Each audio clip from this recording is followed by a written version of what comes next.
చిత్తశుద్ధి నిజాయితీ ఎట్లా అంటే కొత్త కుండల ఈగలు వచ్చినట్టు తెలంగాణ ఏర్పడినాడు. దారేందో తెలియదు, పైసలు ఏముంటుందో తెలియదు, బడ్జెట్ ఏముంటుందో తెలియదు, బతుకులు ఎట్లా కావాలో తెలియదు, ఎక్కడ మొదలు పెట్టానో పెట్టినాం. సంసారం చదువుకున్నట్టు మన ఇంటి సంసారం ఎట్లా చేస్తామో అంత శ్రద్ధతోని అంత పద్ధతితో చేసి కట్టి ఇందాక వచ్చినాం. పెన్షన్లు ఇచ్చుకున్నాం. నేను పెన్షన్లు ఇచ్చుడు దానికి కథ చెప్తే మీరు నవ్వుతారు. అంతకుముందు 50 రూపాయలు, 40 రూపాయలు, 70 రూపాయలు, 200 రూపాయలు మేనిఫెస్టో రాస్తాను. నేను చెప్పిన ఎందుకు ఇస్తామా పెన్షన్లు అని అడిగిన. దానికి ఏమైనా ఉద్దేశం ఉందా, లేకపోతే వంటిగానే ఓట్ల కోసం లంగతనానికి ఇచ్చుడా, ఇది ఏందో అడిగితే ఏంది సార్ నీ ఉద్దేశం అన్నారు. కొంతమంది అనుకోకుండా పాపం విధి వంచితులు అవుతారు. కానీ ఇలా మంచిగా రేపు యాక్సిడెంట్ అయితే రెండు కాల్ చేయలి రిపోర్ట్స్. ఎవరు ఆదుకోవాలి, ఎవరి బాధ్యత? మన సమాజందే బాధ్యత, మన రాష్ట్రందే బాధ్యత. కొంతమంది భర్తలు చనిపోయి ఉంటారు, కొంతమంది హఠాత్తుగా పిల్లలు చనిపోయి వృద్ధులైపోయి పాపం ఆలన పాలన చూసే వాళ్ళు లేకుండా ఉంటారు. ఇట్లాంటి విధి వంచితులందరినీ కూడా ఆదుకోవడం అంటే కనీసం పప్పో పులుసో 2 పూటల కడుపుండే తిని సపరేట్గా పడుకుంటే ఏమైనా మోతాదు లేకుండా ఉండాలి. అట్లా ఉండాలి పెన్షన్ అని చెప్పిన. కొద్దిగా మంది పుణ్యాత్ములు కూర్చుండి చింతపండుకి ఇంత, పప్పుకి ఇంత, ఉప్పుకింత,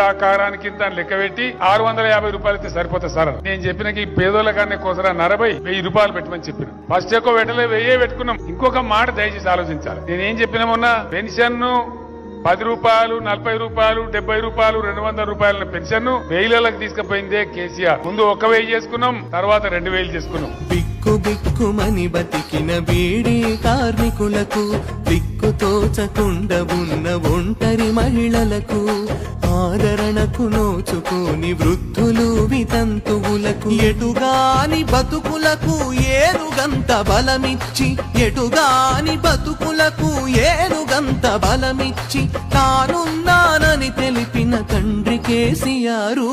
మానవతకు మారు పేరు కేసీఆర్ సారు. మల్ల గెలిచి రావాలే మనసు కల్ల సర్కారు.